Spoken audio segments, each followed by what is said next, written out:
Hey, I'm Lucy Steigerwald for Liberty.me, and today I'm going to have a chat with my friend Calvin. We don't need journalistic ethics and pretending that he's not my friend Calvin, so it's going to be a little casual. And I'm going to talk to Calvin mostly about the Free State Project, but for a little introduction, he gave me some difficulty with the biography. First, it was overly presumptuous, then too modest. I know Calvin because he was at Reason for some of the same time that I was. So I tried to boss him around, and he wouldn't listen. And he took me target shooting one day, and so it was good. These days, he's a consultant for Coinbox, which is a Bitcoin-y type thing. Maybe I can ask him a little bit about that if he's interested. He does his own podcast, or co-hosts it rather, called Truth Over Truth over Comfort. comfort. Yes, thank you. Which we can ask him to plug at the end of the proceedings. And he's done some writing in his time, and he makes lots of things, and he's basically more of a Renaissance man than most gentlemen I know. So let's get started. Calvin, thanks for coming. We finally got it together. My pleasure. Okay, so let's get right to the Free State Project. Can you tell me kind of when you first heard about it and when you decided to actually be a part of it? I heard about it actually when we were at Reason. Probably Nick Gillespie or somebody wrote an article or something about it. It sounded kind of cool, but I had other plans on the horizon. I went out west for a while, came back to North Carolina where I'm from, got really bored, and someone mentioned the FSP, and I looked at it and said, what the hell? And the next day I was packing my stuff, and the day after that I left. So it was very spur of the moment. I learned a lot about myself during that move, and probably the biggest thing I learned is that I am incredibly impulsive at times. But I mean, so far it hasn't. Sorry. It hasn't killed me so far. So but then again, it always might. So it wasn't like a consider for years blood oath type of thing. You seem to have taken it in stride in an anarchistic sort of way. You weren't. What else was I going to be doing? Honestly, it's kind of what I thought. I'm just what the hell. So when exactly, how long have you been in New Hampshire then? Let's see, I got here April 7th, I believe. So okay. What is that, about 8 months? I can't math very well. So tell me about what it's like up there. Do you feel like you're among your people? It's interesting. There's definitely a very strong sense of community, but I feel like many times they're a little too close. There are a few homesteads and apartment blocks in various places like that are completely inhabited by Free Staters. You'll see, 30 or 40 of them living in the same place, and I think I would probably try and strangle some of them with their own guts if I lived there for more than like a week or so. ANCAP drama is probably the worst drama I've ever experienced. Oh no, really? It is. As much as I love the idea behind the non-aggression principle, it seems to turn everybody into complete pansies. There is a lot of passive aggression. Everyone is extremely non-confrontational and gossipy, and frankly, I think a lot of these problems could be solved with just a couple of good ass whoopings. They could be consensual. Just raise your fist and say, "Hey, time to throw down," and they raise their fist, and then the fight's on. And I think that would solve a lot of problems. Now, let me clarify that there's many dramatic passive-aggressive people who are not libertarians or ANCAPs in the world. Just to clarify to you and the audience at large. Absolutely, but and there are plenty of good people in the FSP. Don't get me wrong. I'm just saying that when they all live together, it tends to get a little bit crazy. I actually do not live in Manchester, which is the most concentrated Free Stater area. I live in Concord, which is about 20 minutes away, and that's a good, healthy distance to live. No, they're good folks. Honestly, most of my spare time is spent hanging out with these people. I've learned to do all sorts of new things. I'm looking at being an ordained minister with Free State Church now, actually. I didn't even know there was a Free State Church. So I know there was a libertarian church back in the day, which I, of course, learned from back issues of Reason magazine. Now, this one's called the Church of the Sword. They have several meeting places across the state, and it is an actual church. Mm-hmm. It's non-denominational, but what they do is they get in fights with foam swords, and then they drink, and then they eat pie. That sounds like a church that you invented. I mean, that sounds like the dream. Every now and then we have Church of the Gun, too, which is also exciting.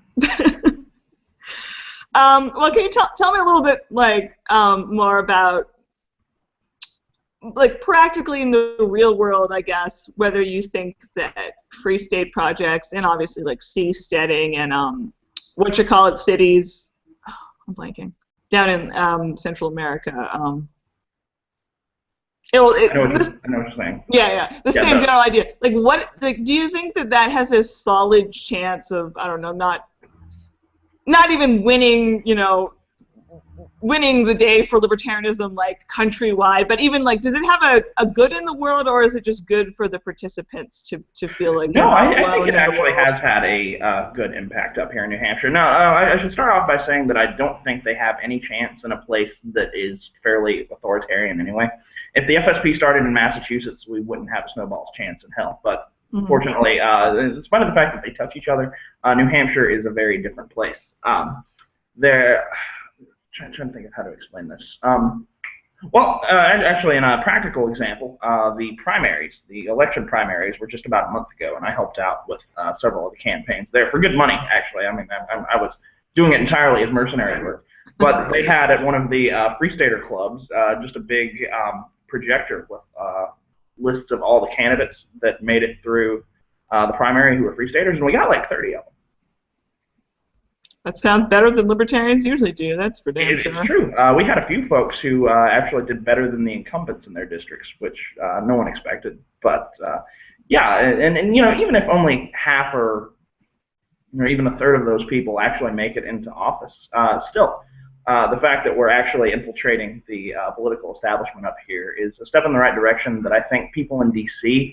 never really see through to the end. On a small scale, it's easier to affect political change, so that's one of the reasons New Hampshire was chosen. It's a state of, I think, about 1 million people, but we have somewhere around 400 state reps. That sounds like a success to my mind, yeah. Mm-hmm. At least on our terms. Yeah, it doesn't take that much in the way of resources or social capital to actually win an election here. So, yeah, if you start infiltrating places like that, I think you can do a lot of good with it. And then, of course, there's the communities that are being built here. I don't think I had ever known anybody in my home. And in Charlotte, North Carolina, is a pretty big city. I don't think I ever met anybody that even knew what a Bitcoin was. But up here we have Bitcoin communities. There are people here who don't really spend cash at all. Yeah. And then we have other folks that trade in silver. Hell, I got a bag of silver in my pocket right now because there are some merchants I know that are into that sort of thing. That's great. I love it. Yep. And then, of course, there's the freedoms that I appreciate, particularly the right to bear arms. Indeed. This is one of the, in fact, it might be the only state where you can actually concealed carry a sword without a permit. Fabulous. So I do that all the time. Yeah. And, of course, no, sorry, go ahead.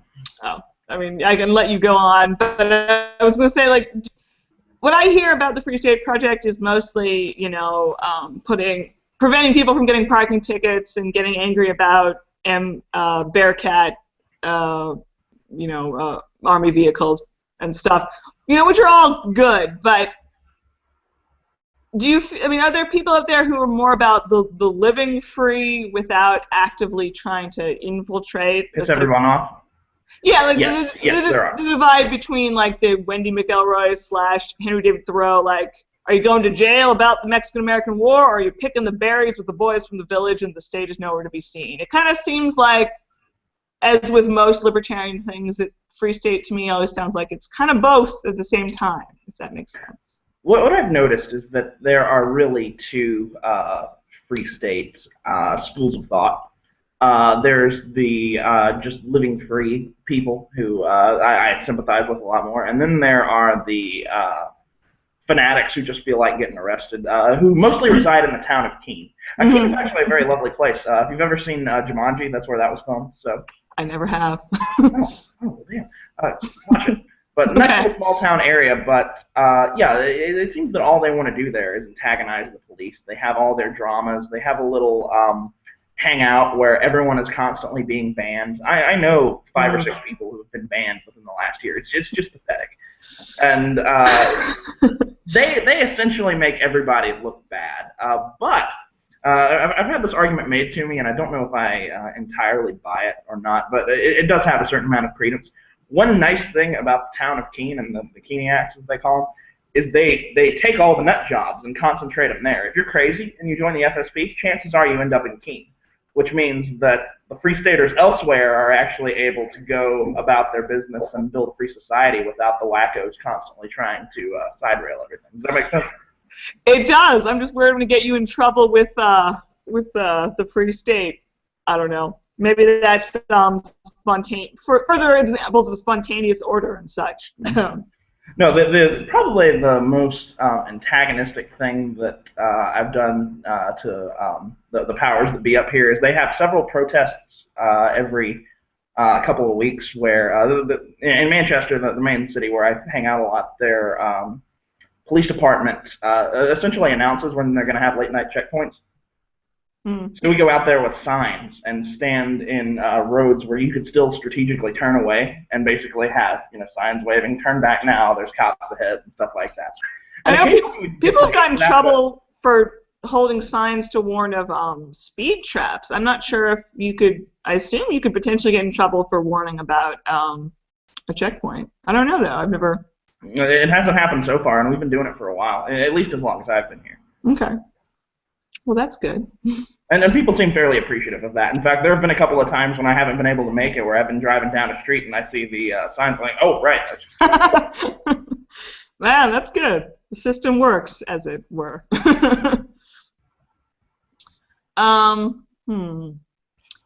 What else about the Free State Project? Do you think you'll stick around there for a while?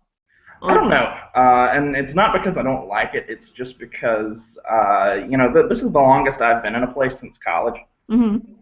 I seem to be a leaf on the wind. Hopefully, I won't be impaled by a spear. I was gonna say we don't want you to end up like Wash. No. Not so much with that. You gotta watch out for those reavers. But the nice thing about this community here, and we've had people move away for various reasons, but you're always welcome back here. We give people a hearty welcome when they return. I know for a fact that if I was ever to leave this place, I wouldn't be gone forever. Do you think? I guess this is based on even liberal friends somehow getting offended by the libertarian ranting that is my Facebook page, and even like sometimes in DC libertization that you live in a bubble. But, in D.C., it's Mordor. It's the bubble of comfort so that you don't stand in the middle of the street yelling at the Capitol building until they drag you away in leg irons. Which is to say, is it healthy to be even in as much of a bubble as the Free State Project or, any other libertarian group it is? And is it even possible to be in a bubble when the world is so unlibertarian? I don't think it is. The FSP isn't that large yet. I was, let's see, mover number 1599, I believe. And that was just a few months ago. So we have maybe 1,700 people up here now. That's not big enough to really completely insulate yourself. Now, that said, it would be a lot harder in a larger state. In a state of 1 million people, 1,500 is a little bit more. But no, we regularly interact with the outside world. Up until I got this recent job with Coinbox, was entirely working in the outside world. There aren't that many libertarian businesses up here for a while, so everyone has their jobs. Honestly, I have found that with a few notable exceptions, I've had to choose between people who don't judge me for my lifestyle choices and people with no severe mental or social problems. So I'm sure you understand. I don't know. They're libertarians of all of our nightmares, but mostly in life, I find them all such a great comfort. Maybe because they are. But what I'm saying is, when it does get to be a little bit too much, it's not like this community is inescapable. Sure. You just go down the street. It's an It's in a part of the country just like anywhere else. You're going to meet people of all stripes and colors. I have all kinds of stimulating conversations with other people about all sorts of things, not just politics. I haven't let it consume me, although I can see how you would if you were really hell-bent on doing so. Yeah, I mean, I find it suspect when I've gotten these bubble accusations because it invariably comes from some of the most liberal people I know who, I mean, not to sound like Fox News myself, but who watch MSNBC, and might be their best friend who isn't actually a liberal. I mean, I think there is an odd slur against like libertarians as a cult coming from people who, if they haven't won, they've 51% won over us. So I should probably not give them any credence at all. But I was just curious what you thought about that. And what was the question? That was exposition. Okay. Exposition or narration about the state of things.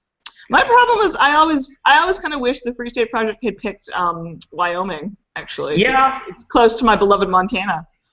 I'll tell you what, though, having lived out in Wyoming for a few months, the parts of it that aren't completely hideous take a six-figure salary to live in, which is rather problematical. Yeah. I think you could pick.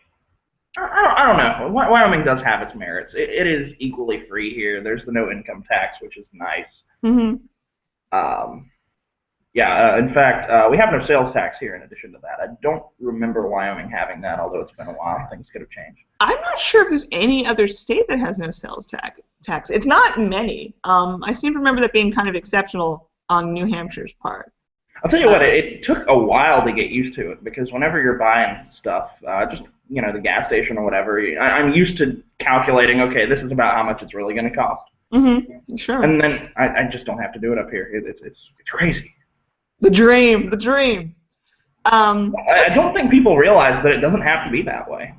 That's what gets me, dude. Like, the world, nature is unfair, and disease and Ebola outbreaks and hurricanes are all unfair. But the unfairness of bureaucracy and just the state always gets me, because inarguably it doesn't have to be that way.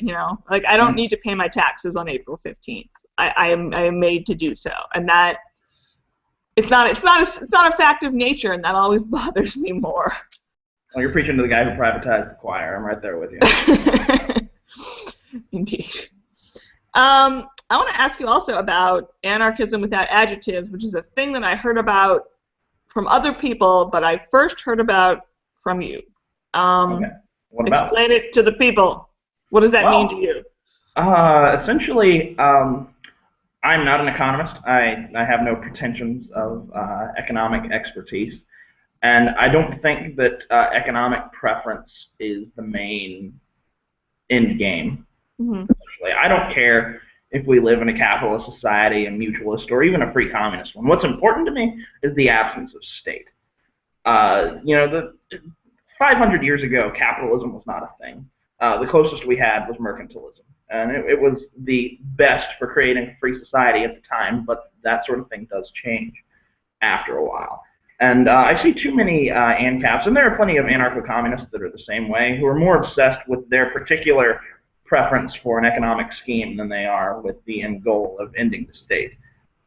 So the way I see it is, I do have my own personal economic preferences, but if it's demonstrated to me sufficiently that another economic policy would lead to a freer society, I will change my mind in a heartbeat. And I think everybody who's really serious about ending the state should be the same way. Well, I mean, I think that last thing you said is, to my mind, is more backwards, because the lack of a state, to me, the lack of the state is the end game. It is the goal, but I don't think that there would necessarily be an economic policy in that world. There would be competing economic policies and interactions. That's the thing. Yeah. And I know plenty of people who would argue that no, there can only be capitalism in statelessness, or there can only be communism. That everything else is some sort of kind of pseudo-state, just because it's not an economic preference of their own. Right.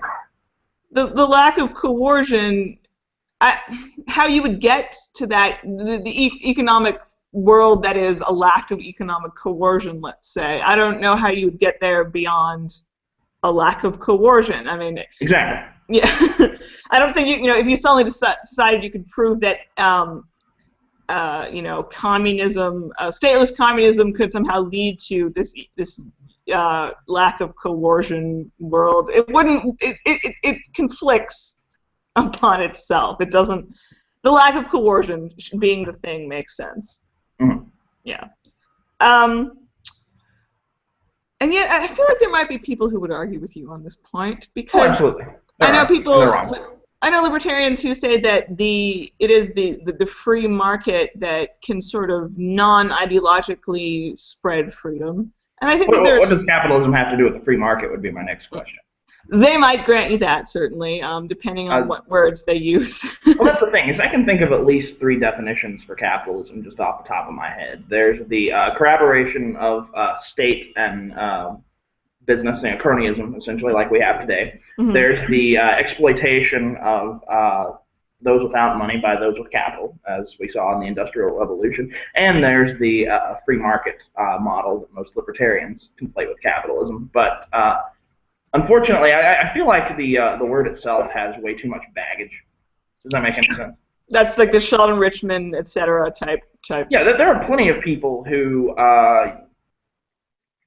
will completely go along with your arguments for free markets, but the second you use the word capitalism and say that you are actually compassionate about the poor, they just won't believe you. It's true. But then there are people who think that you must be a big coercive commie if you have some problem with the word capitalism, if you're trying to evade from the term. And I think both people are wrong in that way. Agreed. And some of the so-called left libertarians that I've met will grant that state capitalism, say what we have now and what we've had, is closer to free than state socialism, or certainly. I'll tell you what, though, about state communism is from everything we've seen so far, it's not particularly stable. So if you really have sort of the long game in mind, you might argue that it's more beneficial for states to adopt state communism because it's more likely to crumble. I always feel it's a little risky to make that kind of argument because it's too close to let's draft people to end imperialism. There's the danger that the short-term ruin, that you're endorsing something horrible in the short term that is, not acceptable. But, I mean, yeah, that's an interesting concept. It's a perspective that deserves a closer look, shall we say. It doesn't mean I'm entirely convinced by it. Now, if I was to draw a Venn diagram between sort of the anarchists that frolic in the East Bay in California and your average ANCAP, I might put you in the middle, just from the way that you describe what you believe, because in some ways, to call yourself just an anarchist suggests that you should be wearing a black hoodie in a black bloc. I mean, you don't like duster. That's fairly close, but it's more in accord with my own stylistic preferences. Right. I mean, the thing is, the left anarchists, social anarchists, whatever you I call it the black hoodie anarchists more. I mean, in my experience, they don't prioritize lack of coercion as purely as you do. And to me, that's maybe why you belong, or you can fit in with the Free State Project people more than you would in the East Bay of California, if that makes sense. You're like a new breed from the libertarians that I knew for a long time, and I'm meeting more and more of them. A lot of them call themselves left libertarians, but why aren't you? What about you doesn't belong with the other type of anarchist who might call you a big capitalist pig, probably, just because you're close enough? Essentially, it's that I don't believe in preemptive violence. I'm all about self-defense. I believe if you're attacked, hit back a lot harder and more frequently. But I don't believe that I have the moral certainty to make the first move. Does that make sense? Well, I mean, what if... I also don't think that every time you see a revolution that was particularly violent in its origins, it hasn't really succeeded in the long term. Yeah. Not that we've seen that many peaceful revolutions. Not so much, no. And actually, I would argue the restoration of the monarchy in England. What was it? Right after the English Civil War, after Cromwell died. That was a peaceful revolution, just because the state had been so god awful for so long that people welcomed back a more sane alternative with open arms. That's really what we need to do at this point. We need to bring back the monarchy ourselves, if it ever comes to that. But peace is the way forward. The way I see it is this: if we're ever in a position to successfully launch a violent revolution, it will no longer be necessary. Does that make sense? That's something to dwell on. I was taking a moment taking a moment with that one. That got me a little bit off of my line of questioning, which I'm fading on due to a lack of caffeine and blood sugar. So, but why? Like, I met you at Reason, though, right? Like, right. In the belly of the beast in D.C. and in a albeit a non-profit type of, but it's a very capitalist, very free, markety. What were you doing there? I mean, what? Honestly, ANCAPs have better scholarships. If you had met me a year before then, you would have been very surprised to see me there. I started out, my road to anarchy has been probably a little more random than most people's. Everyone I meet up here got to anarcho-capitalism through Ron Paul. I was actually a big fan of Bakunin. In fact, I still do love his writing on religion and science. But he was the essentially the first anarcho-syndicalist, rabidly devoted to militant revolution. And I'll tell you what, this is kind of off topic, but if modern ANCAPs could write half as well as he did, we would have already, established like a libertate by now. But that's that point. Honestly, I have never. Maybe it is just that I don't really care about economics. I've seen them as being a lot more linked than most people do, just because the reason for their separation is not something I particularly care about. What is the reason for the separation? Oh, I mean, capitalism versus communism. Does that make sense? Yeah. It's not something that matters to me, so therefore the differences between them don't really influence me at all. I mean, I definitely read a Wendy McElroy thing about how if your neighbors down the street want to start a commune, she's not going to come knock on the door and demand that they embrace free markets. So in some ways your stance it's not as of the left as some people might think. It's just that I don't know. I'm just being bogged down by sort of inter-libertarian wars between left libertarians and like vulgar libertarians, and there's no war there at all. But like libertarians, there shouldn't be. We just need to all learn to get along and hate the state, and once we figure that out, we'll start making leeway a little bit more than we have. And the difference between you and the left libertarians and the anarchists that I met in college and in the East Bay are that all of you prioritize the state as the biggest problem and the biggest obstacle to overcome, and a lot of the anarchists, and they give me plenty of scare quotes, so I'll give them right back, that I have met, they say, oh sure, of course I want anarchy, but benevolent state socialism is my second choice, and let's do that until we get anarchy, which to me, no. That's just straight up Marxism. Isn't it? I thought it was, and yet there have been anarchists calling that out since the very beginning. Bakunin, the guy that I used to love so much. Yeah, in fact, I think he got kicked out of the International for basically telling Marx, this is going to become a really terrible dictatorship. Right? That was a good point. Marxism. I don't even understand how it's supposed to work, most of it. The progression and the inevitability of history and all that crap. I don't get it. The problem with really smart people sometimes is they're more capable of convincing themselves of bullshit. That's another one to dwell on, to mull over. Yeah, I mean, I don't hate capitalism enough to be a proper anarchist, even according to my beloved cousin, the black hoodie wearing so-and-so. I don't know. I mean, I don't hate capitalism either. I'm just fairly indifferent to it. It really comes down to coercion for me, not how I exchange goods and services.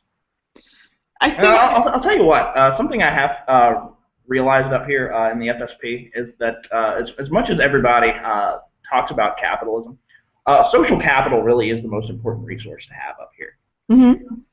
Most of the time, people really do help themselves out. It is a lot more communitarian than a lot of folks might realize before they show up here. I've participated in 15 or 20 moving parties. You just help people unpack their stuff when they move up here. Folks, I mentioned one time just casually, someone asked me how my day was going, and I said a paycheck's late and I'm going to have trouble getting by. And before I knew it, a guy handed me a couple $100 cash and just said, "Get it back to me when you can." You hear that, leftists? You hear that, salon.com? God damn it. Sorry. But no, until you move up here, you wouldn't see it in any of our media. But yeah, the friendliness and the sense of community really surprised me. I mean, I'm not surprised, if only because a lot of people, you know, certainly statists and all, and statists and anarcho-capitalists and everyone in between are nice to people. A lot of their, like, people are fundamentally not that bad much of the times, especially when they're in an environment when they're relatively secure and they have, I mean, it's not that surprising. It's not. People aren't really that bad, turns out. Sorry, I just had to rant angrily about optimism for a minute there. Except objectivists. Objectivists would consider any of that stuff a mortal sin.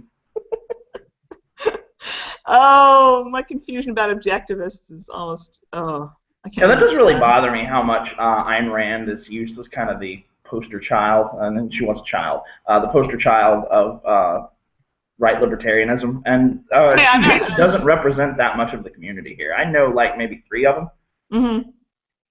I think a sprinkling of objectivism on some people, an objectivist influence has worked out to make some people I really like who are very smart on things, but pure objectivism, I'm not going to say that you can't be okay, but I think of Leonard Peikoff making Bill O'Reilly seem like a dove on foreign policy, and I don't get objectivism. I think that I should probably read more about it so I can try to understand it better, but to me it feels like a parody of libertarianism. I would love to like it just to spite salon writers, but it feels like a parody of libertarianism, like a straw man version, and I'm very confused by it. That's not to say Rand wasn't smart. If you watch her talk in interviews, she's obviously smart, but I don't really get her right now. Most of her philosophy was really just straight up cut and paste from other sources too. You realize how much she just directly took Aristotle, for example. She pretended libertarians ripped her off. I mean, as if the 19th century didn't exist. As if those ideas hadn't been there long before she was alive. I think that's the thing, is how much she claimed was original. Which is fine. I mean, we all borrow from each other, especially in philosophy. But to just completely rip from just a couple of sources and say, no, this is all me, it's a little pretentious. And by a little, I mean like this many. Thanks. Yeah, I'm not going to say never, but so objectivists don't gather your torches, but I just don't know. Oh, I'm a co-host with one. Are you? Oh. Oh yeah, well, yeah. There's our segue right there, because I think we've got to wrap this up so we can all do our other things in life. All right. Well, do you want to tell the good people about your podcast and plug anything you like in this world, and then okay. Well, it's called The True Objective. We've been going, I believe this is our 5th episode. There was a previous co-host last season, but he had to step down for a number of reasons. The title did make more sense then because it was two objectivists, and I am a lot of things, but as we have discovered, an objectivist I am not. But so far we've been talking about the history of money, got into Bitcoin yesterday, and coming up we're going to be talking about the worst 44 presidents in American history. All of them. All of them. I think we should give honorary mentions to Jefferson Davis and Brigham Young too, because I believe they were presidents in what is now the United States. I think that's probably fair. Sam Houston too. You know, just cover everyone. That's a lot of ground to cover. A lot of bad people to talk about. Yeah. So I'm doing that. I do write on Liberty.me on rare occasion, and I need to do that a little bit more often. And mostly I just spend the rest of my time being all around Liberty dude and good guy and having a lot of fun in the FSP. Well, that is an excellent note to end on. You send me the link and we can plug your podcast some more. And we should talk more because you are pretty awesome. So, Calvin, thanks for joining me and for ragging on libertarians and objectivists and everyone else that we like here at Liberty.me. And I will see you, future audience, next time.